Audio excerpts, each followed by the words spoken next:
கெஞ்சி கேட்குறேன், தாழ்மையோடு கேட்குறேன். கால கொடுமைன்னு சொல்லுவாங்களே, அது இதுதான் போல. ஆக்சுவலாக சீமான் வந்து நிறைய இடத்துல சொல்லியிருக்காரு, எல்லாருமே பார்த்தீங்கன்னா தமிழில் பேசணும், தமிழ்நாட்டில் இருக்க எல்லாம் தமிழில் பேசுங்க, இங்கிலீஷில் பேசாதீங்க, இங்கிலீஷ் ஒன்றும் பெரிய அறிவு கிடையாது, ஜஸ்ட் ஒரு லாங்குவேஜ் தான் அப்படின்னு நிறைய இடத்துல சொல்லிட்டே இருந்திருக்காரு.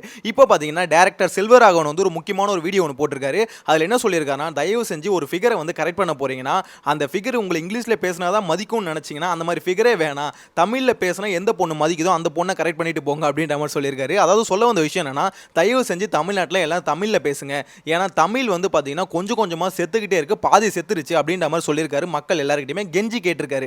ஸோ இவர் வந்து நம்ம மக்கள்கிட்ட சொல்கிறத விட முக்கியமாக இது கவர்மெண்ட் கிட்ட சொன்னால் நல்லா இருக்கும்னு எனக்கு பொறுத்த வரைக்கும் தோணுதுங்க.